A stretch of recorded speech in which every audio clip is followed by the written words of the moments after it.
So, I'm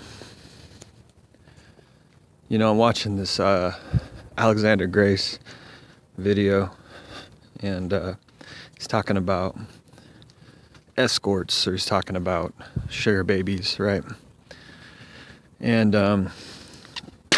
this guy kind of pisses me off sometimes, but because he's always talking about, well, that's just female nature, and it's like, yeah, I guess. We just live in a fucked up world, man. It's just fucked up. And a big part of the, becoming red pilled is losing that blue pill narrative. And, that's a hard thing, man. Hypergamy. It's something I just can't. Because fundamentally at its core, hypergamy is unloyalty. It's just unloyal. Hypergamy is the practice of unloyalty.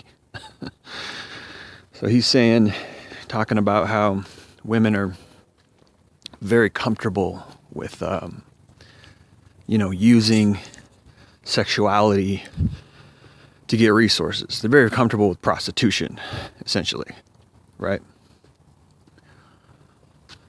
Well, it's been said a million times, but it's been argued that that's female nature. And to me, what pops out of my head whenever that's being discussed is marriage. Marriage, 9 times out of 10, wouldn't happen if the guy didn't have money. I mean, your average marriage these days, people spend $20K for the whole thing, for the whole wedding. So right off the bat, you're $20K in debt. Or there goes $20K, right? That's just crazy. But people say that's life, right? People say that's life. That's what being a man is, right?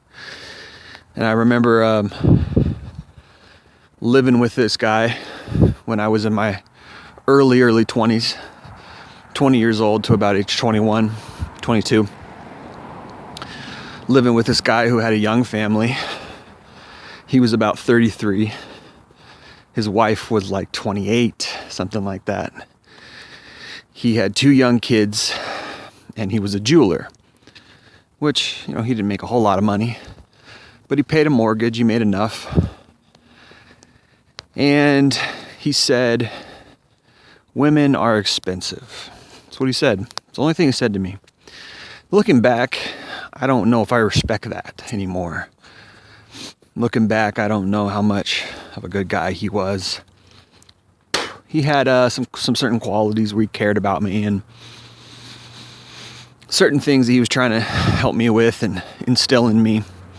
Gave me some advice. And that was cool, and I appreciated him at the time for what he did. I appreciated him at the time for that. But looking back, it's just something creepy about that, Women are expensive. He was right. But that's a hard part of life, And some people might say, and this thought comes into my head from time to time, I think, well, she's choosing you, and she could choose a bunch of other guys who have money. She's choosing you and your money as opposed to a bunch of other guys and their money. I don't know if I like that. I don't know if that makes it any better, I feel like a kid when something bad happens and he just feels like, oh, I want my toy back, or I don't want a new dog. I want that dog. That's how I feel. Where like your dog dies and you're heartbroken and your mom says, we'll get you another dog. You know what I mean? You don't want another dog. You want that dog because that's the dog that you had you were partial to that dog. You loved that dog. That was your dog. You don't just want another dog. Another dog can't replace it. Right? So that's kind of how I feel about this whole thing, is it's like, it's all just so cheap, you know? And I guess at times like this, it's probably a good idea to look to the Bible and see what the Bible says. I don't know. The Bible doesn't really talk a lot about it. It just says, husband, love your wives, you know? But it doesn't say much about finding love. And it doesn't say much about, you know, how to make, it doesn't say much about what love is. It's just things like God is love and God so loved the world and things like that. But to my memory and knowledge, and I've read a lot of the Bible, it doesn't talk a lot about the love between a man and a woman. Now, I know there's the Song of Songs, Song